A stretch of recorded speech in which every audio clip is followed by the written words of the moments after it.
धरी न काहू धीर। मन की बात चौथी कड़ी। धरी न काहू धीर, सबके मन मन सिज हरे। जे राखे रघुवीर, त्यो उबरे ते काल महु। ये प्रसंग है जब सती माता ने अपनी देह का परित्याग किया दक्ष के यज्ञ में, तब भोलेनाथ समाधि में चले गए। उसी समय त्रिपुरासुर नाम का दैत्य, जिसने इंद्रलोक पर आक्रमण करके तीनों लोकों में अपना झंडा फहरा दिया, हाहाकार मच गया। सारे देवता ब्रह्मा जी के पास पहुँचे, महाराज ये असुर का वध कैसे होगा। तब ब्रह्मा जी ने कहा, सती ने पार्वती के रूप में जन्म ले लिया है और शंकर जी को प्राप्त करने के लिए बड़ा तप किया, लेकिन शंकर जी समाधि में बैठे और इसका निधन होगा, इसका वध होगा जब शंकर जी के वीर से कोई पुत्र पैदा हो, वही इसे मारेगा। और शंकर जी समाधि में हैं। एक उपाय है, कामदेव को वहाँ भेजा जाए और वो शंकर जी के मन में क्षोभ उत्पन्न करे।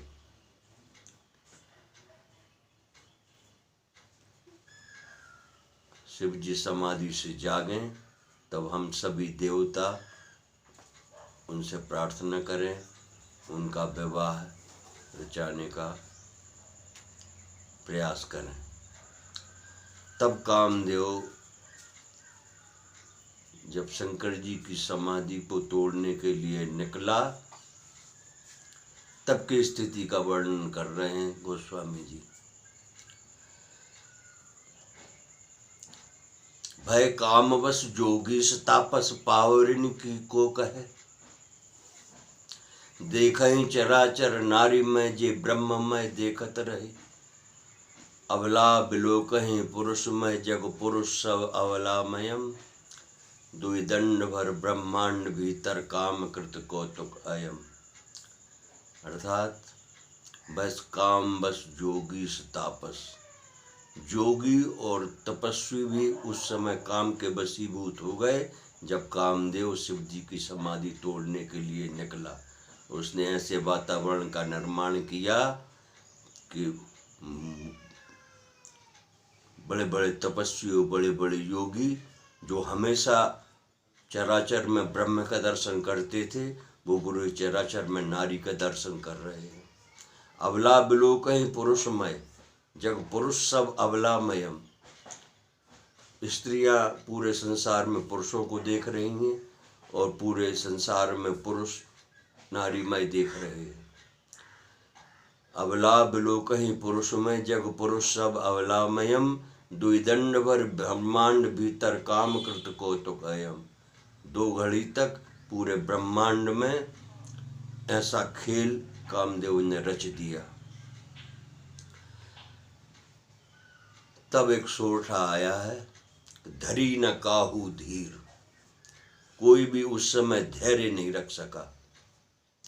धरी न काहू धीर, सबके मन मन सिज हरे। सबके मन को कामदेव ने हरण कर लिया। धरी न काहू धीर, सबके मन मन सिज हरे। जे राखे रघुवीर, ते उबरे ते काल महु। अब रामचरितमानस में भी इसका अर्थ ऐसा ही लिखा है कि जिनको भगवान ने, राम जी ने बचाया, वो उस काल में उभर गए। अब यहाँ से हमारी शुरू होती है मन की बात। राम जी ने किसी को नहीं बचाया। सारे वक्ता लगभग ऐसा ही विवरण करते हैं कि जिनको राम जी ने बचाया वो बचे, लेकिन गोस्वामी जी ने हमें जो समझाया संतों के माध्यम से, उसमें ऐसा नहीं है, क्योंकि राम जी तो समदृष्टा हैं। न काहू से वैर न काहू से दोस्ती। गौवध करने वालों को भी वही सुविधाएं उपलब्ध हैं जो संत मुनियों को। सूर्य का प्रकाश, वायु, प्राणवायु, जल, वो भी हवाई जहाज में घूम रहे हैं, वातानुकूलित कमरों में रह रहे हैं। तो उन्हें जब उनके साथ राम जी घृणा नहीं करते तो उनने कोई पक्षपात नहीं किया, उनने किसी को नहीं उबारा फिर, जबकि यही अर्थ रामचरितमानस में भी लिखा है। लेकिन हमें जो समझाया उसका अर्थ ये है हमारे मन की बात। हमारे तरफ देखिए, जे राखे रघुवीर, जिनने उस समय रघुवीर को अपने हृदय में धारण किया हुआ था, जो उस समय भगवत स्मरण, भगवत ध्यान, भगवत पूजन, भगवत सत्संग में लगे हुए थे, वो उभरे। ना कि राम जी ने किसी को पकड़ कर उबारा। अगर राम जी उबारते तो पहले उनको उबारते जो चराचर में ब्रह्म का दर्शन करते थे। इसका प्रमाण मिलता है, एक दोहा है गोस्वामी जी का, जहाँ राम तहाँ काम नहीं, जहाँ काम नहीं राम। कहे तुलसी कैसे रहे रवि रजनी एक ठाव। जहाँ सूर्य है वहाँ रात्रि का प्रवेश हो ही नहीं सकता। सारे वो लोग जो उस काम के प्रभाव से, वातावरण से अपनी ध्यान समाधि सत्संग को त्याग दिया था, वो लोग काम के वश में हुए। अब शंकर जी की समाधि चली ना, अचल समाधि से हारे सेन समेत, पूरी अपनी सेना के समेत हार गया, लेकिन शिव जी की समाधि नहीं खुली। क्यों? क्योंकि उनके हृदय में सूर्य, राम रूपी सूर्य था, इसलिए काम रूपी रात्रि वहां प्रवेश नहीं कर सकी। ये है हमारे मन की बात। अच्छी लगी हो तो इसे लाइक करें और